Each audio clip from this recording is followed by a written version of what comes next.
Well, hey everybody, welcome back to another episode of Totally Amazing Mushrooms. Hey, we're out on the Trans-Canada Trail today. We love that trail. It's awesome. We're out in the foothills, and there's just so much to see out there, including a lot of mushrooms, and sometimes we run into stuff that we don't get down on the coast. So come for a walk with us, see what we can see. We're out on this little lady's favorite trail. A little lady, oh, she's a lady. Yeah, my baby girl just loves this trail, and I love it too. Lots and lots and lots of mushrooms, lots and lots of wildlife, and acres upon acres upon acres of trees. Carrying on down the trail. Here we got some Guipiniopsis alpina, a little poor man's gumdrop.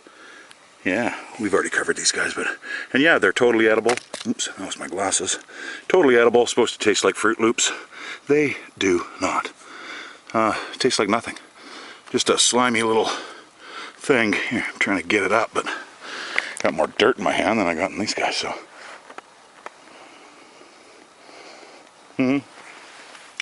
Nothing. Funnily enough, though, I normally see these guys growing on sticks. This is actually a good 10-inch log. Very bizarre. Nonetheless, very cool though. Well, this looks like one of the stemmed polypores, and I think this might be Mycelial badius. I'm not sure. We'll see. And what do we got? If I can get it out of the branches here. No. This was an old hedgehog. And his little teeth, they're all through there. Wow, okay. That was a nice one too. He would have been a nice size, but way long gone. Yeah, look at these. Beautiful little teeth. Very cool. That might be the Washingtoniana. It's kind of big. Don't think it would be the umbilicatum. It's just way too big. But yeah, wow, okay. Something we thought was a Mycelial badius turned out to be a hydnum. Cool. Alright, I'll leave you back there to finish going back into nature. Looks like somebody had an old campfire out here, and looky what we got. I think we've got ourselves some Coprinellus mycaceus, the mica caps. These guys are absolutely, I think they're quite delicious. They're very delicate, and they've got a delicate flavor. You can just put them with a nice omelet. You can put them on pizza. They're just really good. You got to get them when they're young. This is a nice stage. They can when they're really young, they can actually look kind of like a pleated Pope's hat kind of thing. And these guys can grow in real little close, tight clusters, and then they can also be a little bit more spread out like these guys.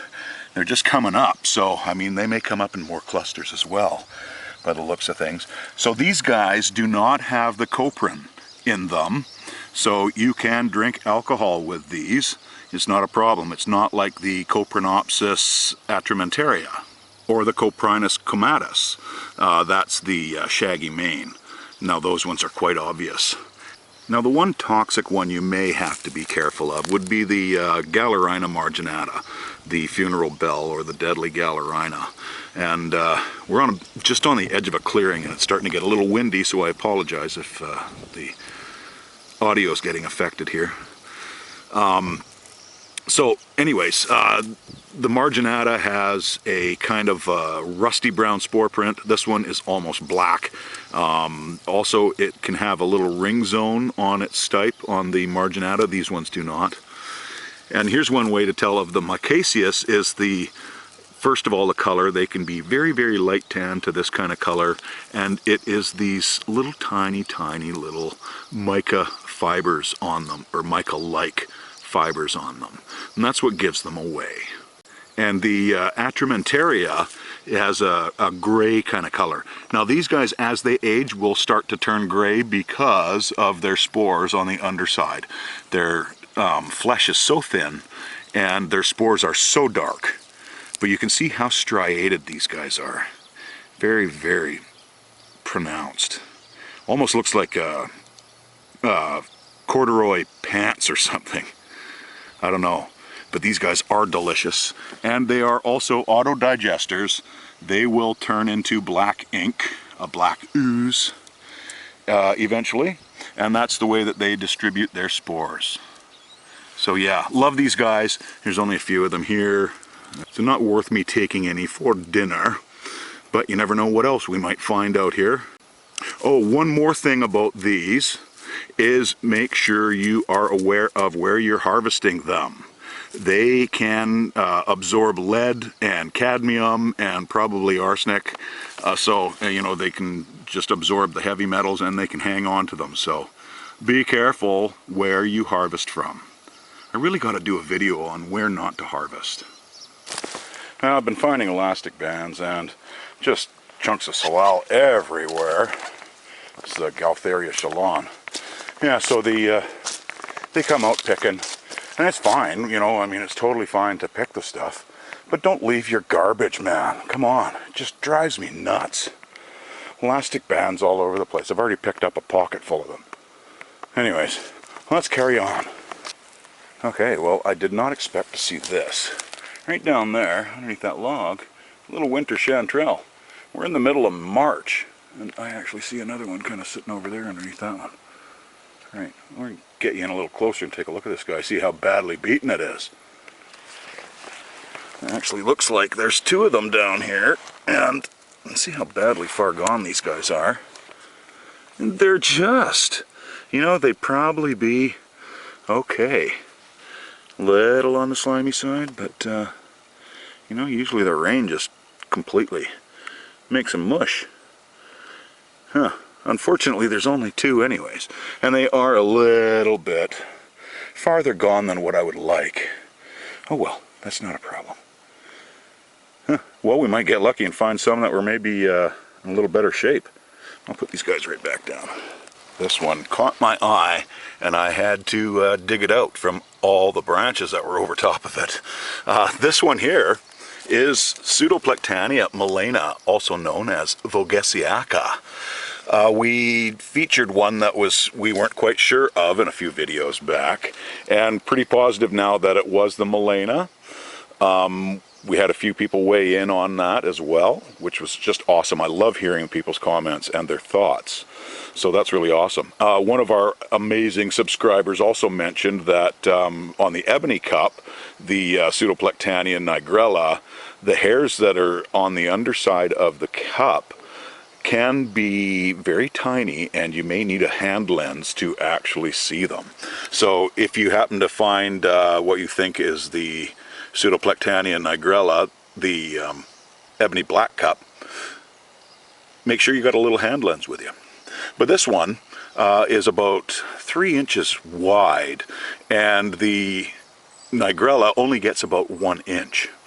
So we know we're pretty close to being on base here.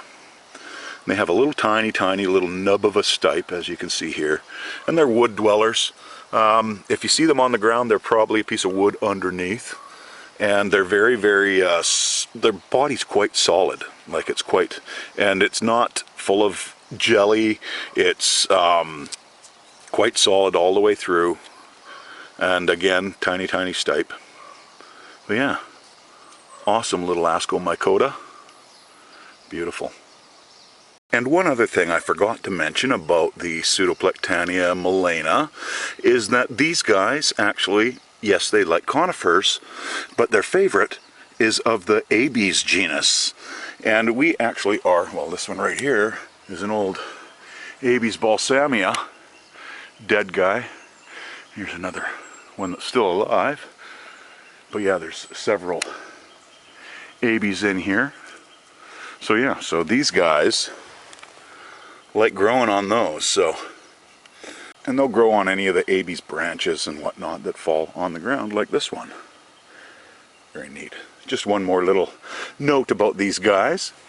Looky down here. You wouldn't believe it in the middle of March, but we still got a little Lacaria down here. Looks like Lacaria lacata, I'm assuming. Yeah. A cute little thing. These guys they use in the forestries for putting the mycelium in with the sapling trees, and it gives them a head start with the transferring of nutrients between the fungal mycelium and the trees themselves. Just awesome. Awesome, awesome. Nice little find. Yeah. So I've removed one of them. As you can see, this is day 7, and as you can see, there's a green mold starting to grow on this one. And this was one of the ones that I took just off the stipe. So that makes sense because, you know, I quite often see mold growing on certain fungi, and like I said, these were on a shelf. So I removed this one just to make sure that there's no chance of it contaminating the others. Because as we know, the corn was sterilized and we did a good job of that. However, the piece of fungi that we stuck in there was not.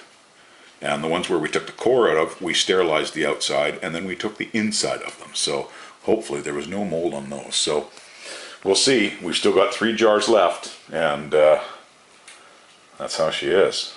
Okay, so this one I'm going to take out into the forest where I'm going to put this back into a dark place.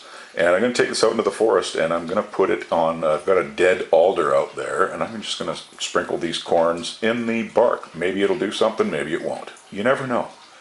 Johnny Appleseed seems to work quite often, so I've had some success. So that's the plan. All right, hopefully there won't be any others. And what have we got for day 9? Oh yeah, it's taking over. It's doing its thing for sure. This one is completely white. Oh, and so is this one. So these are doing just amazing. See if I can get better lighting on that. Awesome. Super stoked. These are just going so well. It won't take much longer and these will be completely encapsulating this inside of the jar. That's awesome. Day 12. Good day, eh? And welcome to day 12. Look at these little creatures. They have gone ballistic. This is just amazing. The entire jar is completely encapsulated with mycelium. This is amazing. Even the one that I took the mycelium from the external part of the stipe is going crazy. Now, as you know, we took the one that got contaminated with some mold. We took that one out so as to not contaminate these ones, and they are pretty good. Look at that. Just amazing. Now what's also amazing is the one that I pulled out, that mold stayed on 2 kernels and the rest of the jar is completely white like these. And I've got it in another room and at the other end of the house. And I'm going to go and grab it and we'll take a look at that one. Just amazing. Look at these guys. They're almost ready. And I won't keep showing you the progress now because they're just going to get whiter and whiter. And I will show you what they look like at the end when we're ready to start transplanting into their new substrate to grow our fungal bodies. So this is the one that I pulled out and put it in the room where I keep all my tools. See? Look at this guy. Look at how white it is. Isn't that amazing? And then, where's the one that went? Oh, there they go. So 2, you can see 2 in there. 2 kernels went green, but it kind of got stopped by the other mycelium by the looks of things. So either way, this one's going to go out into nature, and I'm not going to contaminate all the rest of those beautiful jars of mycelium in the other room. So awesome. So yeah, I'll take us out and we will go and plant these little guys in some old dead alder trees that we've got out there and see if maybe something will come out of them. That would be awesome. Thanks so much for checking us out. If you liked what you saw, please hit the thumbs up and subscribe button. And until next time, my friends, take care now.